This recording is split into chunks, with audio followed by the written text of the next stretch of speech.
ایک منظم منصوبے کے تحت یہ سب کچھ کیا گیا۔ یہ جو توڑ پھوڑ ہوئی، یہ جو جلاؤ گھراؤ ہوا، عمران خان کا کہنا تھا کہ میرے پاس ایک ایک چیز کا ثبوت ہے، کیونکہ ثبوت مجھے دیر سے ملے ہیں اور میں یہ سارے ثبوت عدالت کے سامنے یا عوام کے سامنے پیش کرنے کے لیے تیار ہوں کہ یہ جلاؤ گراؤ، یہ توڑ پھوڑ پاکستان تحریک انصاف کے کارکنوں نے نہیں کی، اس میں کچھ غیر عناصر شامل تھے۔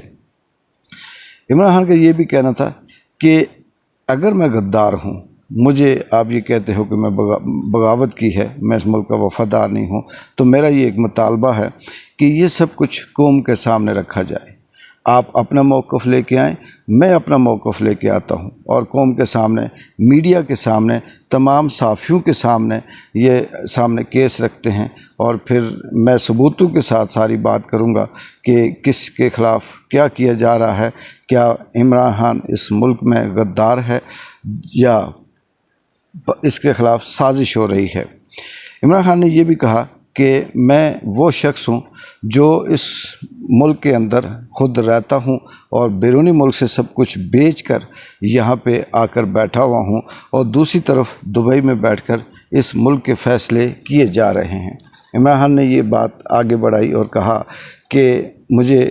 دنیا میں کسی ایسے ملک کی تاریخ بتائی جائے یا کسی ایسے ملک کی مثال دی جائے کہ اگر انڈیا کے فیصلے دبئی میں ہوتے ہوں، یا یورپ کے کسی ملک کے فیصلے امریکہ میں جا کے ہوتے ہوں، یا امریکہ اور لندن کے فیصلے یورپ کے کسی ملک میں ہوتے ہوں، یہ پاکستان واحد ملک ہے کہ پاکستان کے فیصلے دبئی میں بیٹھ کر کیے جا رہے ہیں۔ یہ وہ لوگ وہاں پہ بیٹھ کے فیصلے کر رہے ہیں جن کی جائیدادیں باہر ہیں، جن کی دولت باہر ہے، جن کا مفاد اس ملک میں نہیں ہے، جن کا مفاد اس ملک سے باہر ہے، وہ ملک کے فیصلے دبئی میں بیٹھ کر رہے ہیں، اور میں وہ شخص ہوں جس نے اپنا سب کچھ بیچ کر ملک سے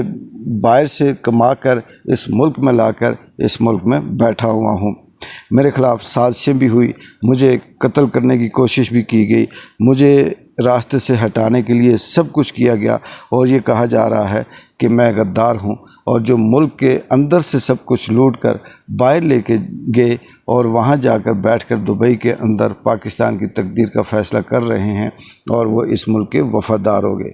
عمران خان نے اپنی تقریر کے دوران بار بار اس بات کا اظہار کیا کہ مجھے اس بات کا شدید دکھ ہوا، مجھے اس بات کا افسوس ہے کہ ایک میرے خلاف سازش کی جا رہی ہے، اور میرے 10,000 سے زیادہ کارکنوں کو صرف اس لیے پکڑ کر جیلوں میں بند کیا ہوا ہے کہ وہ پاکستان تحریک انصاف کا نام لیتے ہیں، اور وہ میرے ساتھ حمایت کرتے ہیں، اور وہ میرے سپورٹر ہیں، میرے ویل وشر ہیں۔ پھر عمران خان نے اپنی حسب روایت تمام باتیں دہرائیں کہ کس طرح سے یہ لوگ اس ملک کے اندر 70-72 سالوں سے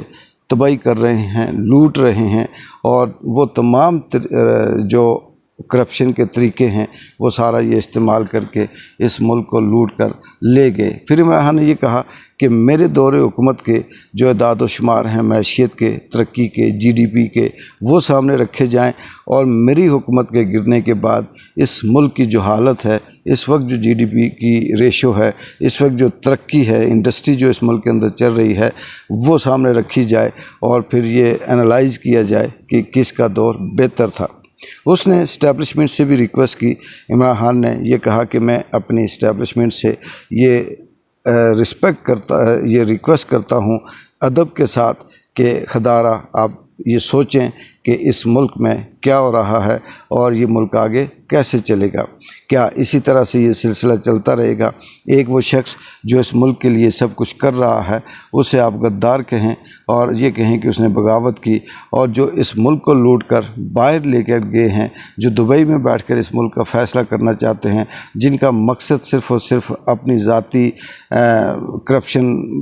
بچانا ہے، جن کا مقصد صرف اور صرف اپنے کیسز بچانا ہے، اور وہ